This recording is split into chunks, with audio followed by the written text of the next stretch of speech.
Hello friends, welcome back to রূপান্তর YouTube channel. আগের লেকচারে ভৌত রাশির পরিমাপ এবং মাত্রা এই চ্যাপ্টারের একটা পার্ট নিয়ে আলোচনা করেছিলাম। সেখানে ভৌত রাশি নিয়ে আলোচনা করেছি, ভৌত রাশি কয় প্রকারের হয় আলোচনা করেছি, ভৌত রাশির একক কত ধরনের হয় সমস্ত কিছু কভার করেছিলাম। অর্থাৎ ভৌত রাশির পরিমাপ এই যে পার্টটা সেটা পুরোপুরি শেষ করে দিয়েছি। আজকের এই লেকচারে আমরা আলোচনা করব ভৌত রাশির মাত্রা, এবং এই পার্ট বা এই লেকচার থেকেই বিভিন্ন ধরনের পরীক্ষায় প্রশ্ন আসে। তাই এই লেকচারটা খুব গুরুত্বপূর্ণ এবং পরবর্তী লেকচারগুলো গুরুত্বপূর্ণ। এখান থেকে কি প্রশ্ন আসে সেগুলো কিন্তু আমরা আজকেই দেখাতে শুরু করব। তো ভিডিওটা একেবারে পুরোপুরি দেখতে থাকো এবং কোনো যদি অসুবিধা থাকে সেটা অবশ্যই জানাবে। তাহলে দেখো, আমরা চ্যাপ্টারটার নাম দিয়েছিলাম ভৌত রাশির পরিমাপ ও মাত্রা। অর্থাৎ ভৌত রাশির পরিমাপ এই পার্টটা আমরা আগের লেকচারেই কভার করেছি। আজকে যেটা করব সেটা হচ্ছে ভৌত রাশির মাত্রা। আমি হেডিং করেছি ভৌত রাশির মাত্রা।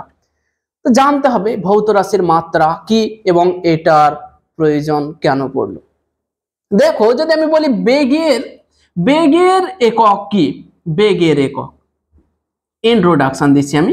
বেগের একক তুমি চোখ বুঝে বলে দেবে কি যে সরণের একক বাই সময়ের একক, তার মানে হচ্ছে মিটার পার সেকেন্ড। এখান থেকে আমরা বুঝতে পারছি যে বেগ হলো একটা লব্ধ একক। যদি তোমরা লব্ধ একক না বুঝতে পেরেছো তাহলে আগের লেকচারটা অবশ্যই আগে দেখে নাও। তাহলে বেগের একক যেহেতু দৈর্ঘ্যের একক এবং সময়ের এককের উপর নির্ভর করছে, তাই বেগ হলো একটা লব্ধ ভৌত রাশি এবং বেগের একক হলো একটা লব্ধ একক। এখান থেকে আমরা বুঝতে পারছি যে বেগ দৈর্ঘ্যের উপরে নির্ভর করে এবং সময়ের উপরে নির্ভর করে, এবং এই নির্ভরতাটা কি রকম, যে দৈর্ঘ্যের সাথে সমানুপাতি এবং সময়ের সাথে ব্যস্তানুপাতি, এই ধারণাটা পাচ্ছি। তাহলে আমরা একক থেকে লব্ধ ভৌত রাশিগুলি প্রাথমিক ভৌত রাশিগুলির উপর কিভাবে নির্ভরশীল সেটা মোটামুটি এই ধরনের একক হলে আমরা বুঝতে পেরে যাই। কিন্তু তোমরা বলের একক দেখেছো, যে বলের একককে আমরা কি নাম দিয়েছিলাম, নিউটন দিয়েছি কিনা বলো। বলের একক কি, নিউটন। তো বলের একক হতো ভরের একক, দৈর্ঘ্যের একক, সময়ের একক, এদের উপরে নির্ভর করে। কিন্তু বলের একক আমি নিউটন বলাতে তোমার কাছে কি পরিষ্কার হচ্ছে যে বলের এককটা দৈর্ঘ্যের এককের উপর কিভাবে নির্ভর করে, ভরের এককের উপর কিভাবে নির্ভর করে, সময়ের এককের উপর কিভাবে নির্ভর করে? নিশ্চয় পরিষ্কার নয়। যখন আমি সংক্ষেপে লিখছি তখন সেটা আর পরিষ্কার নয়। তাহলে নিউটন বল হলো একটা লব্ধ ভৌত রাশি। এই ভৌত রাশিটি ভরের উপরে নির্ভর করে, সময়ের উপরে নির্ভর করে, দৈর্ঘ্যের উপরে নির্ভর করে। অথচ বলের একক বলা সত্ত্বেও আমরা বুঝতে পারছি না যে প্রাথমিক ভৌত রাশিগুলির উপর এই নিউটন এককটা কিভাবে নির্ভরশীল। দেখো, বুঝতে পারছি না। আমি যখন বেগের এককটাকে এইভাবে লিখেছিলাম তখন বুঝতে পারছিলাম, কিন্তু নিউটন বলে দেওয়াতে বুঝতে পারছি না। কিন্তু নিউটনকে যদি আমরা আবার এইভাবে লিখি, kilogram metre per second square, এরকম যদি বলি, তাহলে আমরা বুঝতে পারবো যে ভরের সমানুপাতি, দৈর্ঘ্যের সমানুপাতি এবং সময়ের স্কোয়ারের ব্যস্তানুপাতি। বুঝতে পারছি। তাহলে কোন ভৌত রাশি, লব্ধ ভৌত রাশি প্রাথমিক ভৌত রাশিগুলির উপর কিভাবে নির্ভর করে সেটাকে যদি আমরা একটা রাশিমালা দ্বারা প্রকাশ করতে পারতাম, তাহলে আমরা শুধুমাত্র রাশিমালাটা দেখেই বুঝে যেতে পারতাম যে ওই লব্ধ ভৌত রাশিটি প্রাথমিক ভৌত রাশিগুলির উপর কিভাবে নির্ভর করে। যেমন ধরো, এই বেগের এককটাকে যদি আমরা একটা রাশিমালা দ্বারা লিখতাম, যে এটাকে এইভাবে এরকম কোন রাশিমালা দ্বারা যদি লিখতে পারতাম, তার মানে আমরা বুঝতে পারতাম যে বেগ লেন্থের সমানুপাতি এবং সময়ের ব্যস্তানুপাতি। এই যে রাশিমালাটা তোমরা দেখছো, এই রাশিমালাটাকে বলা হয় ভৌত রাশির মাত্রা। তাহলে ভৌত রাশির মাত্রা মানে জিনিসটা কি দাঁড়ালো, যে কোনো ভৌত রাশি প্রাথমিক ভৌত রাশিগুলির উপর কিভাবে নির্ভর করে সেটি যে রাশিমালা দ্বারা প্রকাশ করা হয় সেটাকে বলা হয় ভৌত রাশির মাত্রা। আরো পরিষ্কারভাবে বলতে গেলে কোন ভৌত রাশি প্রাথমিক ভৌত রাশিগুলির কোন পাওয়ারের সাথে নির্ভর করে, কোন পাওয়ারের সাথে নির্ভর করে। দেখো এখানে লেন্থের পাওয়ার আমি 1 লিখতে পারি, আর এর পাওয়ার কত -1। এর থেকে আমি বুঝতে পারছি যে বেগ দৈর্ঘ্যের 1 পাওয়ারের উপরে নির্ভর করে আর সময়ের -1 পাওয়ারের উপর নির্ভর করে। এইগুলোকেই বলা হয় মাত্রা। তাহলে একেবারে সহজভাবে, একেবারে সোজা বাংলায় যদি আমরা বলতে চাই যে ভৌত রাশির মাত্রা কি, তাহলে সেটা দাঁড়ায় যে কোনো ভৌত রাশি প্রাথমিক ভৌত রাশিগুলির উপর কিভাবে নির্ভর করে সেটি যে রাশিমালা দ্বারা প্রকাশ করা হয় সেটাকে বলা হয় ভৌত রাশিটির মাত্রা। বোঝা গেল? তাহলে কি লিখবো, কোন ভৌত রাশি, কোন ভৌত রাশি প্রাথমিক বা মূল ভৌত রাশিগুলির উপর, ভৌত রাশি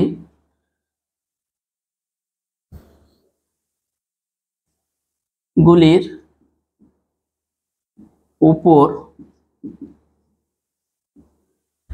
কিভাবে নির্ভর করে, কিভাবে নির্ভর করে সেটি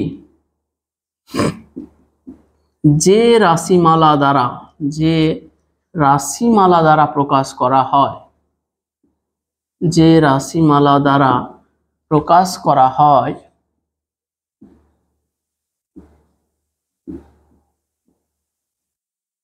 তাকে ওই ভৌত রাশির মাত্রা বলা হয়, তাকে ওই ভৌত রাশির মাত্রা বলে।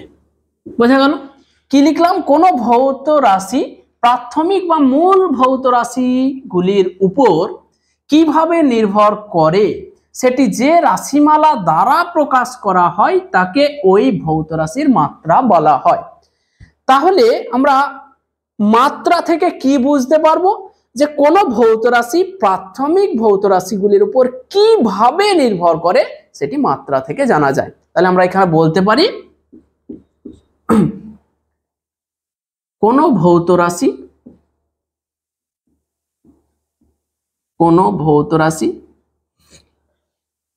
প্রাথমিক রাশিগুলির উপর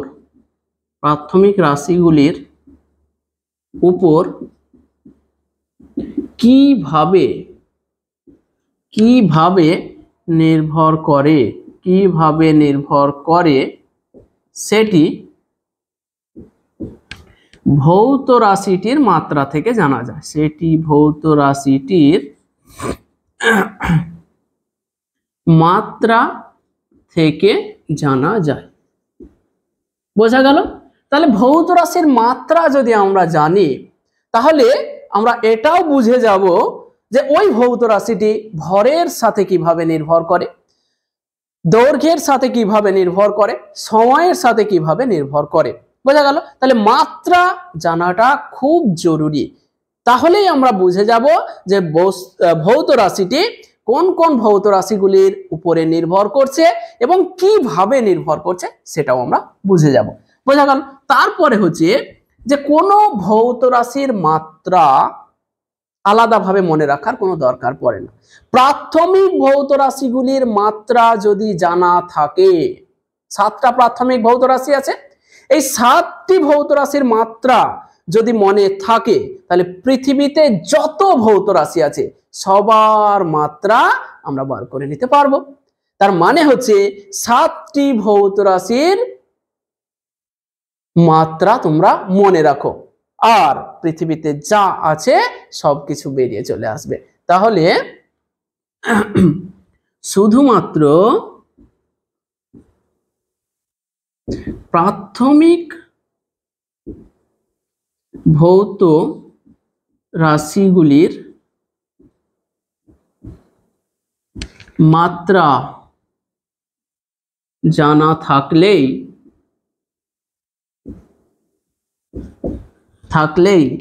যে কোনো ভৌত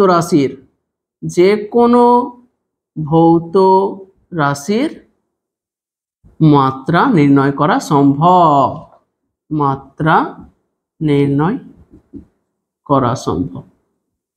তাহলে কটা ভৌত রাশির মাত্রা আমরা মনে রাখবো? মাত্র 7টা। এই 7টা যদি মনে থেকে যায় তাহলে যে কোনো ভৌত রাশির মাত্রা একেবারে চুটকিতে বেরিয়ে যাবে। ঠিক আছে, তাহলে আমরা এবার জানবো যে শুধুমাত্র এই 7টা যে প্রাথমিক ভৌত রাশি আমরা পড়েছি সেই প্রাথমিক ভৌত রাশিগুলোর মাত্রাটা কি। চলো তাহলে মুছে দিচ্ছি আমি। হ্যাঁ, এখানে আর একটা জিনিস শুধু লিখো যে কোন ভৌত রাশির মাত্রাকে থার্ড ব্র্যাকেটের মধ্যে লেখা হয়। কোন ভৌত রাশির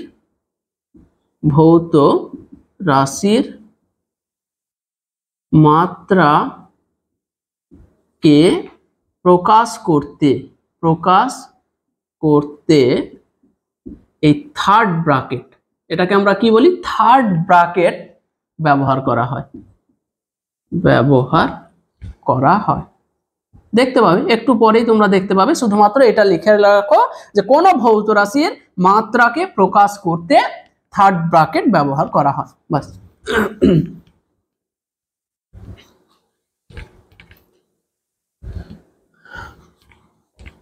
মুছে দিলাম পুরোটাই। দেখো এবার হেডিং করব প্রাথমিক ভৌত রাশিগুলির মাত্রা। ঠিক আছে, তাহলে আমরা তো জেনেই গেছি অলরেডি প্রাথমিক ভৌত রাশি কোনগুলো।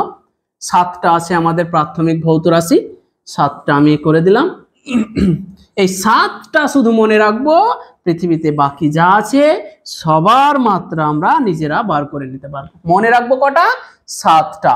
তাহলে এই দিকে আমরা এরকম করে সিরিয়াল নাম্বার দিচ্ছি 1 2 3 4 5 6 আর একটা হচ্ছে 7। ঠিক আছে, প্রথমে দৈর্ঘ্য। এই দৈর্ঘ্য মানে যে কোনো ধরনের দৈর্ঘ্য বলো, প্রস্থ বলো, উচ্চতা বলো, ব্যাসার্ধ বলো, পরিধি বলো, এনি টাইপস অফ লেন্থ, যে কোনো ধরনের দৈর্ঘ্য। আমি এটাকে ব্র্যাকেটে কি লিখছি, যে কোনো ধরনের দৈর্ঘ্য, যে কোনো ধরনের শুধুমাত্র যদি দৈর্ঘ্য, ব্যাসার্ধ বলো, ব্যাস বলো, উচ্চতা বলো, পরিধি বলো, পরিসীমা বলো, যা কিছু মানে যদি দৈর্ঘ্য হয় তাহলে যে কোনো ধরনের দৈর্ঘ্য। দৈর্ঘ্যের ইংরেজি কি? দৈর্ঘ্যের ইংরেজি হচ্ছে আমরা কি লিখি, লেন্থ, LENGTH। তো এই লেন্থের প্রথম অক্ষরটাকে আমরা কি করব, ক্যাপিটাল L দ্বারা লিখব। তার মানে কি হলো, দৈর্ঘ্যের মাত্রা হলো ক্যাপিটাল L। তাহলে এখানে হচ্ছে মাত্রা, এখানে হচ্ছে ভৌত রাশির নাম। ঠিক আছে, তোমরা এইভাবে লিখো। তাহলে দৈর্ঘ্যের যে কোনো ধরনের দৈর্ঘ্য হোক, উচ্চতা, প্রস্থ, পরিধি, ব্যাসার্ধ, যা কিছু হোক, দৈর্ঘ্য যদি হয় তাহলে দৈর্ঘ্য মানেই হচ্ছে মাত্রা কি হবে, লেন্থ মানে ক্যাপিটাল L। 2 নম্বর হচ্ছে আমাদের ভর। যে কোনো বস্তুর ভর, ভরের ইংরেজি কি বলতো, ভরের ইংরেজি হচ্ছে মাস। তো এই মাসের প্রথম অক্ষরটাকে আমরা কি করব, ক্যাপিটাল মাস। তাহলে ভরের মাত্রা কি হলো, M। ভরের মাত্রা কি হলো, ক্যাপিটাল M। তারপরে হচ্ছে সময়ের ইংরেজি কি, টাইম। এই টি টাকে যদি তুমি থার্ড ব্র্যাকেটে লিখে দাও তাহলে এটা হয়ে গেল সময়ের মাত্রা। সময়ের মাত্রা, ঠিক আছে, সময়ের মাত্রা হয়ে গেল। এই যে তিনটে মাত্রা আমরা শিখলাম এখন পর্যন্ত, এই তিনটে মাত্রা দিয়ে 85% ভৌত রাশির মাত্রা বার করা যাবে। কটা? 85%। মানে পৃথিবীতে যে কোটি কোটি ভৌত রাশি আছে তার 85% মাত্রা এই তিনটের উপরেই নির্ভর করে।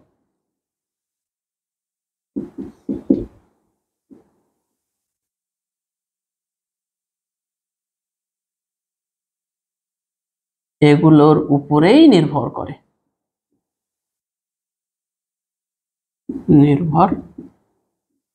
কি বললাম? 85% মাত্রা এগুলোর উপরেই নির্ভর করে। এই তিনটে মাত্রা যদি তোমার মনে থাকে তাহলে 85% মাত্রা তুমি বার করে নিতে পারবে। তারপরে হচ্ছে তাপমাত্রা বা উষ্ণতা বলতে পারো, তাপমাত্রা বা উষ্ণতা। এইটাকে দেখো, তাপমাত্রা বা উষ্ণতার একক কি? কেলভিন, তাই না? কেলভিন। তো এই কেলভিনের কে, ক্যাপিটাল কে, এইটাকে বলা হয় মাত্রা, ক্যাপিটাল কে। বা অনেক সময় কি করা হয়, অনেক বইয়ে থিটা লিখে। তাহলে তাপমাত্রার বা উষ্ণতার মাত্রা কি? ক্যাপিটাল কে বা থিটা। এটা তোমাদের প্রশ্নে লিখে দেওয়া হবে যে তাপমাত্রার মাত্রা হলো কে বা থিটা। যদি কে বলে দেয় তাহলে কে দিয়ে লিখবে, যদি থিটা বলে দেয় তাহলে থিটা দিয়ে লিখবে, হলো। তারপরে হচ্ছে তড়িৎ প্রবাহ মাত্রা, এই যে কারেন্ট, তড়িৎ প্রবাহ মাত্রা, প্রবাহ মাত্রা, তড়িৎ প্রবাহ মাত্রা। তড়িৎ প্রবাহ মাত্রাকে দেখবে তোমরা, যদি মনে আছে তো তড়িৎ প্রবাহ মাত্রাকে আই দ্বারা লেখা হতো, আই দ্বারা লেখা হতো। তাই তড়িৎ প্রবাহ মাত্রার মাত্রা হলো ক্যাপিটাল আই। আবার তড়িৎ প্রবাহ মাত্রার একক কি বলতো? অ্যাম্পিয়ার। এই অ্যাম্পিয়ার এককের এটাকে ক্যাপিটাল আকারে লিখলে সেটাও কিন্তু তড়িৎ প্রবাহ মাত্রার বা কারেন্টের মাত্রাকে লিখে। তাহলে কারেন্টের মাত্রা কি? আই অথবা ক্যাপিটাল এ। বোঝা গেল? আই অথবা ক্যাপিটাল এ। ক্লিয়ার? তাহলে এই পাঁচটা থেকে, এই পাঁচটা যদি মাত্রা জানা থাকে তাহলে 99% মাত্রা তোমরা বার করে নিতে পারবে। এই পাঁচটা যদি জানা থাকে তাহলে কি বললাম, 99% মাত্রা, মানে 99% ভৌত রাশির মাত্রা এই পাঁচটা মাত্রা থেকে বেরিয়ে যাবে। তাহলে শুধুমাত্র পাঁচটা আমরা মনে রাখবো। দৈর্ঘ্যের মাত্রা কি? Capital A. ভরের মাত্রা কি? Capital M. সময়ের মাত্রা কি? Capital T. উষ্ণতার মাত্রা কি? ক্যাপিটাল কে বা থিটা। কোনো সমস্যা নেই, যদি প্রশ্নে কে ক্যাপিটাল কে বলে তো ক্যাপিটাল কে দিয়ে লিখবে, যদি থিটা বলে তো থিটা দিয়ে লিখবে। তারপরে হচ্ছে তড়িৎ প্রবাহ মাত্রা বা কারেন্ট, এর মাত্রা কি? ক্যাপিটাল আই বা ক্যাপিটাল এ। যদি আই বলে দেয় তো আই দিয়ে লিখবে, যদি এ বলে দেয় তো এ দিয়ে লিখবে। আরো যে দুটো আমরা ভৌত রাশি কি পেয়েছিলাম বলো তো? পদার্থের পরিমাণ, পদার্থের পরিমাণ একক বলেছিলাম। পদার্থের পরিমাণের একক হচ্ছে মোল। তো এইখানে এর মাত্রাটা হচ্ছে ক্যাপিটাল এন। কাজে মানে লাগে না বললেই পারো, লাগে না বললেই পারো। আরেকটা হচ্ছে দীপন প্রাবল্য, দীপন প্রাবল্য একক কি বলেছিলাম? এর একক হচ্ছে ক্যান্ডেলা। দীপন প্রাবল্য এর মাত্রাটাকে অনেক সময় যে দ্বারা লেখা হয়। এ তো লাগেই না, এ তো না, আমার জীবনে বিএসসি, এমএসসি, পিএইচডি কোথাও এই মাত্রাটা আমার লাগেনি। তোমাদের যদি লাগে তো লাগতে পারে, আমার এখন পর্যন্ত পিএইচডি পর্যন্ত লাগেনি। ঠিক আছে, তাহলে এই গেল আমাদের 7টি ভৌত রাশি। তার মধ্যে ভাবতে পারো যে এই দুটো ভৌত রাশি আমাদের কাজে লাগবে না, তোমাদের তো লাগবেই না। তাহলে এই 5টা ভৌত রাশির মাত্রা যদি তোমরা মনে রেখে দিতে পারো। আর তোমরা তো পারবেই, বুড়ো হয়ে গেছো, কেন পারবে না এই 5টা ভৌত রাশির মাত্রা মনে রাখতে? পারবে। তাহলে এই 5টা ভৌত রাশির মাত্রা মনে থেকে গেল, মানে 99% ভৌত রাশির মাত্রা তোমরা নির্ণয় করে নিতে পারবে। এবার দেখো আমরা বিভিন্ন ভৌত রাশির মাত্রা বার করব। চলো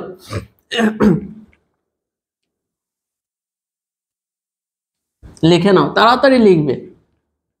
তাহলে কয়েকটি ভৌত রাশির মাত্রা, কিভাবে মাত্রা আমরা বার করব দেখো। এবার খেলা এবার শুরু হলো। কি লিখবো আমরা? কয়েকটি লিখবো, কোটি কোটি আছে, সবার কি লিখতে যাবো নাকি এখন? কয়েকটি ভৌত রাশির মাত্রা, একটাও মুখস্থ করব না, আমারও বিশ্বাস করো একটাও মনে নাই, সব ওই 5খানা মনে আছে, ওই 5খানা থেকে সবার বার করব। তাহলে দেখো এইখানে আমরা লিখবো নাম, ভৌত রাশিটার নাম লিখবো, এইখানে একটা সম্পর্ক লিখবো, সম্পর্ক লিখবো, আর এইখানে লিখবো মাত্রা, এইখানে লিখে দেবো মাত্রা। বোঝা গেল? এইভাবে তোমরা কলম বানাও এরকম। তাহলে আমরা দৈর্ঘ্য জেনে গেছি, ক্ষেত্রফল, ক্ষেত্রফল, ক্ষেত্রফলের মাত্রা আমরা বার করব। তাহলে দেখো ক্ষেত্রফল মানে কি, ক্ষেত্রফল জিনিসটা কি? তাহলে ক্ষেত্রফল মানে হচ্ছে দৈর্ঘ্য গণিত প্রস্থ, দৈর্ঘ্য গণিত প্রস্থ। তাহলে আমরা একটা সম্পর্ক লিখছি, দৈর্ঘ্য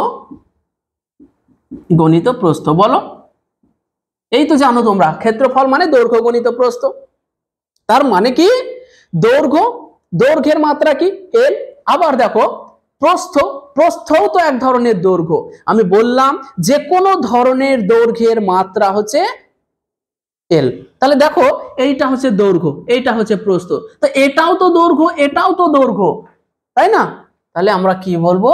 মাত্রা, ক্ষেত্রফলের মাত্রা সমান কি? এল ইন্টু এল সমান কি হয়ে গেল? এল স্কোয়ার। তাহলে এইখান থেকে আমরা কি বুঝতে পারছি? যে ক্ষেত্রফল দৈর্ঘ্যের স্কোয়ারের সাথে নির্ভর করে। বোঝা গেল? তাহলে এই গেল ক্ষেত্রফলের মাত্রা। বোঝা গেল ক্ষেত্রফলের মাত্রা জিনিসটা কি? তারপরে দেখো এটা একটা গেল আয়তন। আয়তন, আয়তন সমান কি বলতো? আয়তন সমান হচ্ছে দৈর্ঘ্য গণিত প্রস্থ গণিত উচ্চতা। তোমরা জানো, তোমরা জানো দৈর্ঘ্য গণিত প্রস্থ। তাহলে দেখো দৈর্ঘ্য, প্রস্থ মানেও দৈর্ঘ্য, উচ্চতা মানেও দৈর্ঘ্য। তাহলে আমরা কি বলতে পারি? এল গণিত এল গণিত এল। তাহলে আয়তনের মাত্রা কি দাঁড়ালো? এল এর কিউব, এল এর কিউব। তাহলে আয়তনের মাত্রা বা আয়তন দৈর্ঘ্যের সাথে কিভাবে নির্ভর করে? দৈর্ঘ্যের কিউবের সাথে নির্ভর করে। দেখো মাত্রা থেকে আমরা বুঝে যাচ্ছি, অন্য কিছু লাগছে না। তাহলে আয়তন গেল, ঠিক আছে। এরপরে দেখো ঘনত্ব। ঘনত্ব তোমরা জানো ঘনত্ব সমান কি বলতো? তোমরা জানো ঘনত্ব সমান হচ্ছে ভর বাই আয়তন। একক আয়তনের কোন বস্তুর একক আয়তনের ভরকে ঘনত্ব বলা হয়। সব পড়বে পরে, এখন চাপ নেওয়ার দরকার নেই। ঘনত্ব সমান কি হয়? ঘনত্ব সমান হয় ভর বাই আয়তন, ভর বাই আয়তন, ঠিক আছে। তাহলে দেখো ঘনত্বের মাত্রা মানে কি? ঘনত্বের মাত্রা মানে হচ্ছে ভর এর মাত্রা, ভরের মাত্রা বসাবো বাই আয়তন, তার মাত্রা বসিয়ে দেবো। থার্ড ব্র্যাকেট মানে মাত্রা বোঝাচ্ছি। তাহলে ভর, ভর মানে হচ্ছে ভরের মাত্রা হচ্ছে এম বাই এল কিউব। এটাকে যদি আমরা তুলে দিই তাহলে কি দাঁড়ালো? এম এল টু দি পাওয়ার -3। তার মানে হচ্ছে ঘনত্বের মাত্রা কি? ঘনত্বের মাত্রা হলো এম এল টু দি পাওয়ার -3। এইখান থেকে আমরা বুঝতে পারছি যে ঘনত্ব ভরের 1 পাওয়ারের উপর নির্ভর করে এবং দৈর্ঘ্যের -3 পাওয়ারের উপরে নির্ভর করে। গেল। এবার দেখো এটা গেল। তার মানে আমরা বলতে পারি এবার বেগ। বেগ মানে কি? বেগ ভি সমান আমরা কি লিখি? সরণ বাই সময়। ভি সমান এস বাই টি লিখি না? তাহলে ভি এর মাত্রা, ভি এর মাত্রা সমান কি লিখতে পারবো আমরা? এস এর মাত্রা মানে সরণের মাত্রা বাই সময়ের মাত্রা। তার মানে বোঝাচ্ছে সরণের মাত্রা। সরণ মানে কি? সরণও তো এক ধরনের দৈর্ঘ্য, সরে যাওয়া, এইখান থেকে এইখানে সরে যাওয়া। তার মানে কি? কিছু পরিমাণ দৈর্ঘ্য। দৈর্ঘ্য মানে দৈর্ঘ্যের মাত্রা। তাহলে দৈর্ঘ্যের মাত্রা আমরা কি লিখবো? এল আর সময়ের মাত্রা কি ক্যাপিটাল টি, তাহলে কি দাঁড়ালো এল টি টু দি পাওয়ার -1। বোঝা গেল? তাহলে এই গেল বেগের মাত্রা। তাহলে এবার আমরা চলে যাব নিশ্চয়, বেগ যখন হয়ে গেছে তখন আমরা এবার ত্বরণে যাব। ত্বরণ বা অ্যাক্সিলারেশন। অ্যাক্সিলারেশনকে আমরা কি লিখি? এ সমান লিখি ভি বাই টি, মানে সময়ের সাপেক্ষে বেগ পরিবর্তনের হারকে বলা হয় ত্বরণ। তার মানে ত্বরণ সমান হচ্ছে বেগ বাই সময়। তাহলে ত্বরণের এক ডাইমেনশন বা মাত্রা সমান কি বেগের মাত্রা বাই সময়ের মাত্রা। বেগের মাত্রা দেখো আগেই বার করেছি, তাহলে এল T to the power -1 by T, তাহলে কি দাঁড়ালো এল টি টু দি পাওয়ার -2। তাহলে এইটা গেল ত্বরণের মাত্রা। বোঝা গেল? ত্বরণের মাত্রা হয়ে গেল আমাদের ত্বরণ যেমনই পেয়ে গেছি, বল বার করে নিতে পারবো। বল এফ সমান তোমরা ছোট থেকেই পড়ে আসছো এম এ, বল সমান ভর গণিত ত্বরণ। তাহলে বলের মাত্রা সমান আমরা কি লিখতে পারবো? ভরের মাত্রা গণিত ত্বরণের মাত্রা। দেখো ভরের মাত্রা তো আমরা জানি এম, আর ত্বরণের মাত্রা এই যে বার করে রেখেছে উপরে, তাহলে M L T to the power -2। বোঝা গেল? এইটা যেমনই পেয়েছি, আমরা আরেকটা জিনিস বার করে নিতে পারবো, কার্য। তাহলে কার্যের মাত্রা মানে কি? কার্য সমান কি তোমরা সবাই জানো ডব্লু সমান এফ এস কস থিটা, মানে কার্য সমান বল গণিত সরণ হয়। আরো সহজ করে লিখে দিই, তাহলে কার্য সমান হচ্ছে বল গণিত সরণ। তাহলে বলের মাত্রা তো আমি পেয়ে গেছি, তাহলে কার্যের মাত্রা সমান বলের মাত্রা। বল কি? বল এই তো M L T to the power -2 into আবার সরণ মানে কি বলেছি? দৈর্ঘ্য মানে দৈর্ঘ্যের মাত্রা। তাহলে এই দাঁড়ালো, তাহলে মাত্রা কি দাঁড়ালো M L square T to the power -2। এটা গেল কার্যের মাত্রা গেল। আচ্ছা, তাহলে আমরা দেখো কিচ্ছু মনে নেই। এরপরে হচ্ছে আমি একটা লিখবো ভরবেগ। ভরবেগ জিনিসটা কি? ভরবেগ পি সমান হয় এম ইন্টু ভি। তোমরা সব পড়বে, নিউটনের গতিসূত্র চ্যাপ্টারে এটা আছে, তখন জেনে। তার আগে আমি একটু দেখাচ্ছি যে দেখো সমস্ত এতক্ষণ পর্যন্ত আমি যতগুলো মাত্রা বার করেছি, দেখো সবাই এম এল এবং টি এই তিনটে দ্বারাই তৈরি হয়ে গেছে। তো এই রকম প্রায় 90% মাত্রা শুধুমাত্র এম এল এবং টি এই তিনটে জিনিসের উপরেই নির্ভর করবে। ঠিক আছে? তাহলে দেখতে পাচ্ছ এখন পর্যন্ত কাউকে লাগেনি। তাহলে ভরবেগের মাত্রা, তাহলে আমরা এর মাত্রা সমান ভরের মাত্রা গণিত কি করব বেগের মাত্রা। ভরের মাত্রা কি? ভরের মাত্রা হচ্ছে এম। বেগের মাত্রা কি? দেখো বেগের মাত্রা এখানে আমরা বার করেছি এল টি টু দি পাওয়ার -1। তাহলে এইটাই গেল ভরবেগের মাত্রা। তারপরে দেখো ভরবেগ যেমনই পেয়ে গেছি, আমি কি করে নিতে পারবো শক্তি। তোমরা শক্তি মানে পড়েছো, ছোটবেলা থেকে শিখেছো ই সমান হাফ এম ভি স্কোয়ার। পড়েছো কিনা বলো? ই সমান হাফ এম ভি স্কোয়ার। তাহলে আমি যদি এখান থেকেও মাত্রা বার, দেখো এটা তো সংখ্যা, এর কোনো মাত্রা নেই। একটু পরে বলবো যে মাত্রাহীন কিছু জিনিস আছে। তাহলে এর কোনো মাত্রা নেই, তাহলে আমি বলতে পারি যে শক্তির মাত্রা সমান কার মাত্রা? শক্তির মাত্রা সমান হচ্ছে ভরের মাত্রা গণিত বেগ স্কোয়ারের মাত্রা। তাহলে দেখো ভরের মাত্রা এম ইন্টু বেগের মাত্রা কি? বেগের মাত্রা হচ্ছে এল T to the power -1, L T to the পাওয়ার -1 তার স্কোয়ার সমান কি দাঁড়ালো M L square T to the power -2। তাহলে এইটা গেল শক্তির মাত্রা। একটা জিনিস খেয়াল করো, আমরা যখন কার্যের মাত্রা বার করেছি, দেখো কার্যের মাত্রা কি M L square T to the power -2 এবং শক্তি তার মাত্রা হলো M L square T to the power -2। অর্থাৎ কার্য এবং শক্তি এই দুটো রাশি মাত্রাগতভাবে একই। কার্য এবং শক্তি এই দুটো রাশি মাত্রাগতভাবে একই। ক্লিয়ার হলো? তাহলে এই গেল আমাদের বিভিন্ন বিভিন্ন ভৌত রাশির কয়েকটা আমরা মাত্রা বার করলাম। এরকম আমরা কোটি কোটি ভৌত রাশির মাত্রা বার করে নিতে পারবো। বলো এরপরে কি বার করব? যা বলবে তাই বার করব আমরা, কোনো সমস্যা নেই। তাহলে এই পর্যন্ত আমরা ধাপে ধাপে ধাপে ধাপে বিভিন্ন ভৌত রাশির মাত্রা বার করব এবং দেখাবো, এটাও দেখাবো যে যে কোনো ভৌত রাশি তুমি নাও না কেন তাদের মাত্রা এই এম এল টি আই এদের উপরেই নির্ভর করে, অন্য কোনো ভৌত রাশি সাধারণত লাগে না, লাগে না। ঠিক আছে, এবার আমরা একটা তড়িৎ আধান তড়িৎ আধানের মাত্রা বার করব। তড়িৎ আধান, তড়িৎ আধান এর মাত্রা।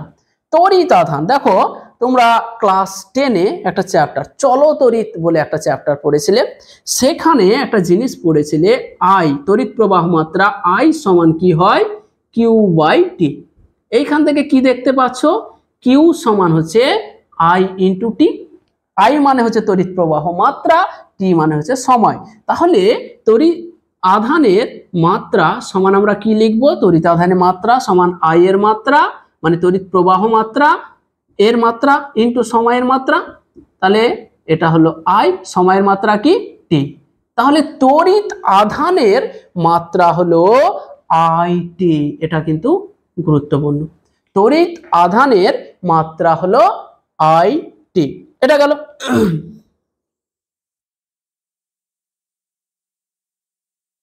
হলো, এরপরে তোমরা দেখো একটা জিনিস পড়েছো, এরপরে আমি যেটা লিখবো যে নিউটনের মহাকর্ষ সূত্র পড়েছো।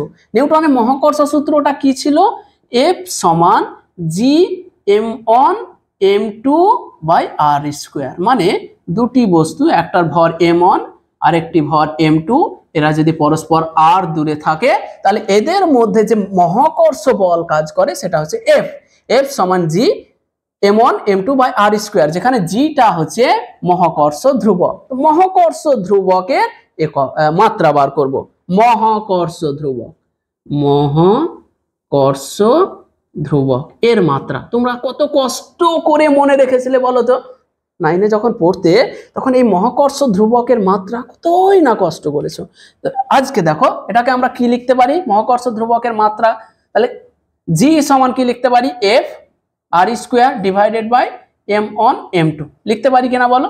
তাহলে এখানে আমি লিখছি সম্পর্কটা জি সমান হচ্ছে F R square by M one M two, তাই না? তাহলে আমরা এই জি এর মাত্রা যদি আমরা বার করতে চাই তাহলে বলের মাত্রা বসাবো। এই আর মানে কি দূরত্ব, দূরত্ব, তাহলে দূরত্বের মাত্রা তার স্কোয়ার। এম ওয়ান মানে বস্তুর ভর, এম টু মানেও বস্তুর ভর। তাহলে আমরা কি করব দেখো তো, জি এর মাত্রা সমান হচ্ছে বলের মাত্রা। বলের মাত্রা কি দেখো, এখানে বলের মাত্রা আমরা বার করেছি M L T to the power minus two. তাহলে M L T to the power minus two into দৈর্ঘ্যের স্কোয়ার মানে হচ্ছে এল এর square divided by M on মানে এম ইন্টু আবার এম। তাহলে দেখো একটা এম কেটে গেল, কি দাঁড়ালো, দাঁড়ালো M to the power minus one. দেখো এই এম কাটলো আর এই এমটা উপরে উঠলো মানে M to the power minus one হলো। এইখানে এল স্কোয়ার, এইখানে এল, তাহলে এল কিউব আর T to the power minus two. এইটাই হলো মহাকর্ষ ধ্রুবকের মাত্রা। তাহলে যা কিছু ভৌত রাশিতে আমরা চ্যাপ্টারগুলো যেমন যেমন যাব সেরকম নতুন নতুন কিছু ভৌত রাশি পাবো এবং সেই সব ভৌত রাশিগুলোর মাত্রাও কিন্তু আমরা এই টেকনিকে বার করবো। দেখতে পাচ্ছ সব চোখের সামনে ভেসে উঠেছে, কিন্তু আমাদের কিচ্ছু মনে রাখার দরকার পড়েনি। আমাদের শুধুমাত্র ওই 5-7টা ভৌত রাশির মাত্রা মনে রাখতে হয়েছে। কিন্তু মজার ব্যাপার হচ্ছে এখন পর্যন্ত এই 3টে ভৌত রাশির দ্বারাই সমস্ত ভৌত রাশির মাত্রা তৈরি হয়ে গেছে। আমি বলেছিলাম যে প্রায় 90% ভৌত রাশির মাত্রা শুধুমাত্র এম এল এবং টি দ্বারা লেখা যাবে। তো এই গেল আমরা বিভিন্ন ভৌত রাশির মাত্রাগুলো বার করলাম। এরপরে আমরা একটা খুব গুরুত্বপূর্ণ জিনিস শিখব, সেই জিনিসটা হচ্ছে মাত্রাহীন ভৌত রাশি কাকে বলে। তাহলে এখানটা আমি মুছে দিচ্ছি, তোমরা কিন্তু অবশ্যই অবশ্যই নোট করবে। দেখো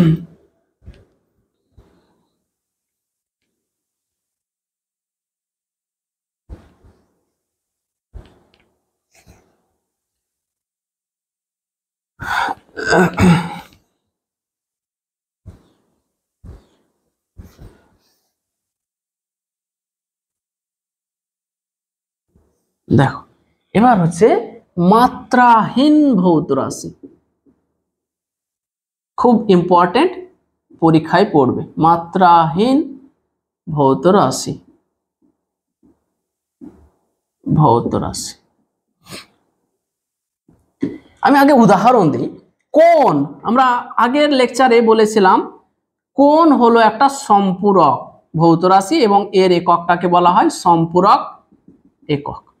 তাহলে কোণ থিটা, কোণ সমান বৃত্তচাপ, এটাকে বলা হয় বৃত্তচাপ, এটা হচ্ছে ব্যাসার্ধ, ব্যাসার্ধ। তাহলে কোণ সমান হচ্ছে বৃত্তচাপ বাই ব্যাসার্ধ, বৃত্তচাপ বাই ব্যাসার্ধ। ঠিক আছে, এই যে বৃত্তচাপ, বৃত্তচাপ মানে কিছু পরিমাণ দৈর্ঘ্য, তাহলে দৈর্ঘ্যের, তাহলে কোণের মাত্রা, কোণ এর মাত্রা থার্ড ব্র্যাকেট ধরলাম মানে বোঝাচ্ছে মাত্রা, তার মানে কি এল ডিভাইডেড বাই কি ব্যাসার্ধ মানেও এল, সমান কি দাঁড়ালো দেখো এল বাই এল মানে অন। অর্থাৎ কিছু ভৌত রাশি আছে যারা দুটি সমজাতীয় রাশির অনুপাত, দেখো এইখানে উপরেও দৈর্ঘ্য জাতীয় নিচেও দৈর্ঘ্য জাতীয়, তার মানে কি সমজাতীয়। যে সমস্ত ভৌত রাশি দুটো সমজাতীয় রাশির অনুপাত তাদের মাত্রা কত হয়, এক হয়। অর্থাৎ এম এল টি এগুলো কিছুই থাকে না। এই ধরনের ভৌত রাশিগুলিকে বলা হয় মাত্রাহীন ভৌত রাশি বা ডাইমেনশনলেস ফিজিক্যাল কোয়ান্টিটি। বোঝা গেল? তাহলে আমরা কি বলবো, যে সমস্ত ভৌত রাশি দুটি সমজাতীয় ভৌত রাশির অনুপাত তাদের মাত্রা হয় কত, অন। এই ধরনের ভৌত রাশিকে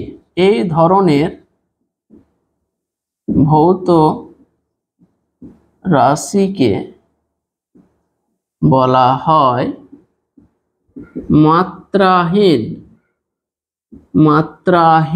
ভৌত রাশি। এই ধরনের ভৌত রাশিকে বলা হয় মাত্রাহীন ভৌত রাশি। তাহলে মাত্রাহীন ভৌত রাশি মানে কি, যাদের মাত্রা অন হয়ে যায়, এম এল টি এগুলো কিছুই থাকে না, সেই সমস্ত ভৌত রাশিগুলোকে বলা হয় মাত্রাহীন রাশি। দেখো কি লিখেছি, যে সমস্ত ভৌত রাশি দুটি সমজাতীয় রাশির বা দুটি সমজাতীয় ভৌত রাশির অনুপাত তাদের মাত্রা হয় কত, অন। এই ধরনের ভৌত রাশিকে বলা হয় মাত্রাহীন ভৌত রাশি। তাহলে উদাহরণ কি বলবো, উদাহরণ দেখো, উদাহরণ হচ্ছে কোণ। পরীক্ষায় পড়বে যে মাত্রাহীন ভৌত রাশি কাকে বলে, দুটি মাত্রাহীন ভৌত রাশির উদাহরণ দাও। তাহলে মাত্রাহীন ভৌত রাশি আমরা পেয়ে গেছি, উদাহরণ হচ্ছে কোণ, ঘন কোণ, প্রতিসরাঙ্ক। উদাহরণ দিলে এটাও তোমরা পরিষ্কার বুঝতে পারবে। প্রতিসরাঙ্ক ক্লাস 10-এ আলোক চ্যাপ্টারে তোমরা পড়েছো, মিউ প্রতিসরাঙ্ক, মিউ সমান কত হতো, সাইন আই বাই সাইন আর, হতো কি না, হতো। এইটাকে আবার লিখতাম মিউ সমান সি বাই ভি। সি মানে হচ্ছে শূন্য মাধ্যমে আলোর বেগ, আর নিচে হচ্ছে ওই মাধ্যমে আলোর বেগ। তাহলে উপরেও বেগ নিচেও বেগ, তাহলে উপরে বেগের মাত্রা নিচের বেগের মাত্রা কেটে কি হয়ে যাবে, অন হয়ে যাবে, অন হয়ে যাবে। তাহলে যাদের মাত্রা অন হয়ে যায় তারাই তো মাত্রাহীন ভৌত রাশি। তাহলে প্রতিসরাঙ্ক, ঠিক আছে। তারপরে হচ্ছে বাষ্প ঘনত্ব, বাষ্প ঘনত্ব ইত্যাদি ইত্যাদি আরো আছে, অনেক মাত্রাহীন ভৌত রাশি আছে। এইখানে একটা মজার বিষয় হচ্ছে যে কোণ এবং ঘন কোণ মাত্রাহীন হলেও কিন্তু এদের কিন্তু একক আছে। আগের লেকচারে আমরা সেটা দেখিয়েছি। কোণের একক হলো রেডিয়ান, ঘন কোণের একক হলো স্টেরেডিয়ান। তাহলে এখানে আমরা একটা স্টার দিয়ে লিখবো, খুব ইম্পর্টেন্ট কোশ্চেন। যে কোনো ভৌত রাশি মাত্রাহীন হলে তার কি একক থাকতে পারে? হ্যাঁ পারে। যদি কোনো ভৌত রাশি মাত্রাহীন হয় তাহলেও তার একক থাকতে পারে। যেমন উদাহরণ হচ্ছে কোণ এবং ঘনকোণ। তাহলে আমরা বলতে পারি কোণ এবং ঘনকোণ, কোণ এবং ঘনকোণ মাত্রাহীন হলেও এদের একক আছে। তাহলে কোণের একক কি? আগের লেকচারে আমরা বলেছি, তবুও বলছি, রেডিয়ান। কোণের একক কি? রেডিয়ান। ঘনকোণের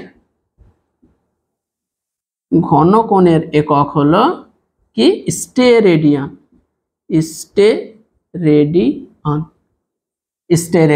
তাহলে এইখানে দেখো আমি দুটো স্টার দিয়ে একটা কমেন্ট করতে পারি। সেটা হচ্ছে যে কোনো ভৌত রাশি মাত্রাহীন হলেও এর একক থাকতে পারে। কোনো ভৌত রাশি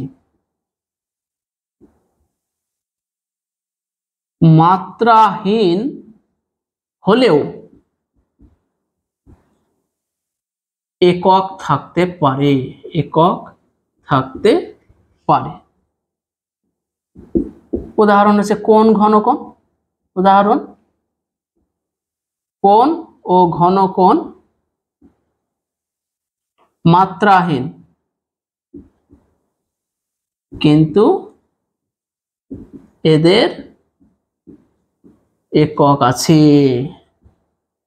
এখান থেকে কোশ্চেন পড়ার মতো এটা। মাত্রাহীন ভৌত রাশি কাকে বলে? দুটি মাত্রাহীন ভৌত রাশির উদাহরণ দাও। তাহলে মাত্রাহীন ভৌত রাশি উদাহরণ হচ্ছে কোণ, ঘনকোণ, প্রতিসরাঙ্ক, বাষ্প ঘনত্ব ইত্যাদি। তারপরে একটা কোশ্চেন পড়ার মতোই একেবারে কোশ্চেনটা, যে কোনো ভৌত রাশি মাত্রাহীন হলে কি এর একক থাকা সম্ভব? হ্যাঁ, একক থাকা সম্ভব। যদি কোনো ভৌত রাশি মাত্রাহীন হয় তাহলেও কিন্তু এর একক থাকা সম্ভব। উদাহরণ এই যে কোণ ঘনকোণ, আমরা দেখলাম কোণ এবং ঘনকোণ হলো মাত্রাহীন কিন্তু এদের একক আছে। ঠিক আছে, তাহলে এই গেল আমাদের মাত্রাহীন ভৌত রাশি। এবার মাত্রা বিশ্লেষণ। মাত্রা বিশ্লেষণ কি? মাত্রা বিশ্লেষণ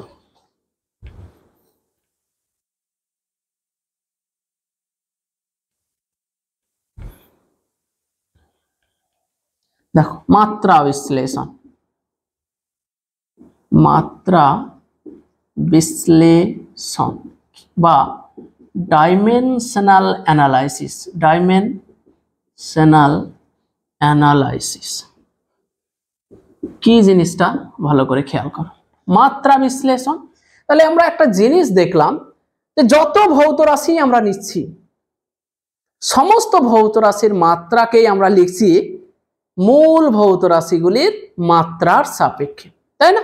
দেখো, শক্তি বলো, ভরবেগ বলো, কার্য বলো, যা কিছুই লিখলাম, বেগ, ত্বরণ, সমস্ত কিছুর মাত্রাকে আমরা মূল ভৌত রাশিগুলির মাত্রার সাপেক্ষে লিখলাম।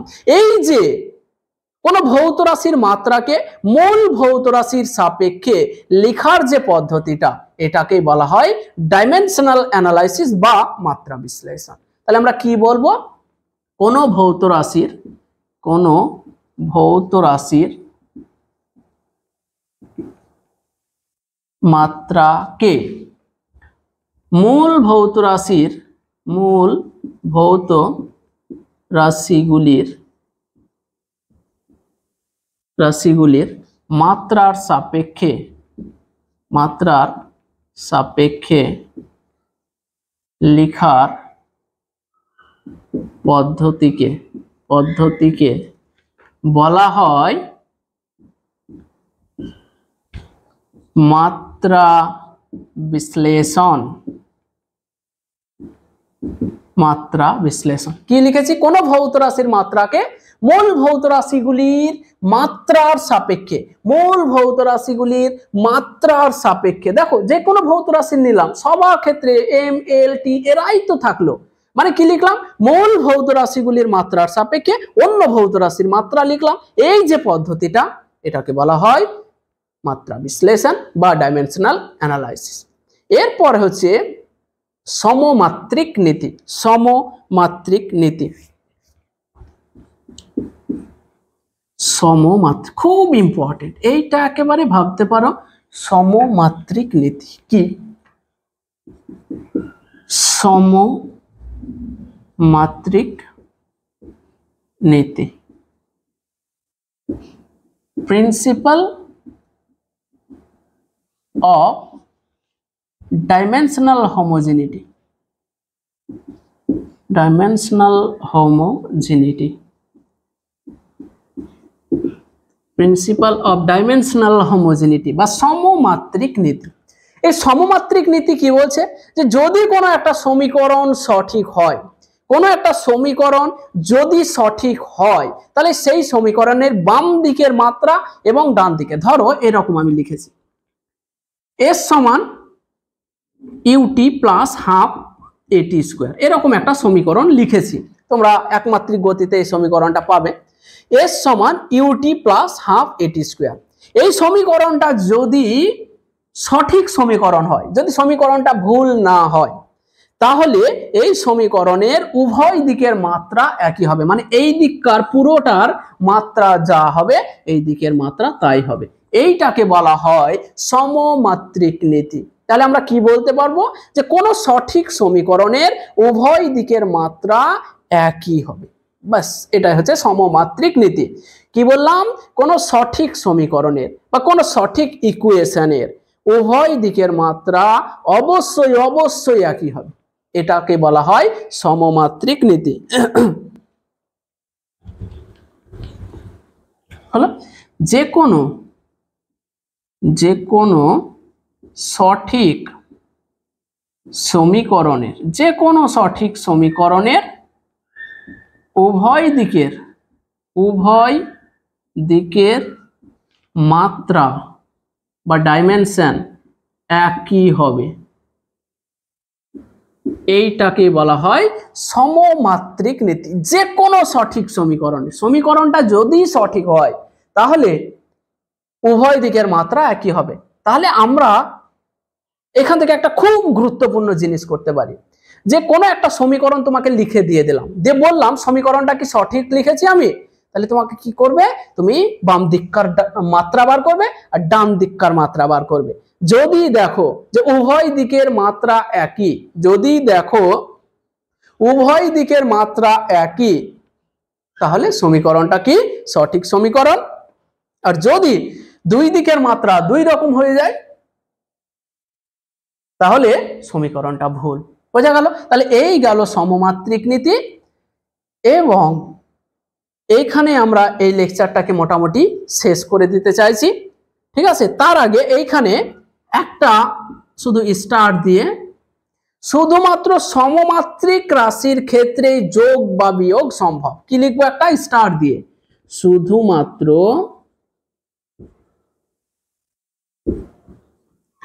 সমমাত্রিক রাশির ক্ষেত্রে যোগ বা বিয়োগ সম্ভব, শুধুমাত্র।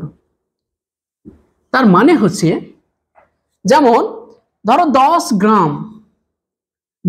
গ্রামের সাথে বা 2 গ্রামের সাথে তুমি 2 সেন্টিমিটার যোগ করতে পারবে না, বা 2 গ্রামের সাথে তুমি 1 সেন্টিমিটার বিয়োগ করতে পারবে না। তার মানে কি, সমজাতীয় রাশির ক্ষেত্রেই যোগ বা বিয়োগ সম্ভব। যেমন ভরের সাথে তুমি ভর যোগ করতে পারবে, ভরের সাথে তো দৈর্ঘ্য যোগ করতে পারবে না, ভরের সাথে তো সময় যোগ করতে পারবে না, সময় থেকে তো তুমি দৈর্ঘ্য বিয়োগ করতে পারবে না।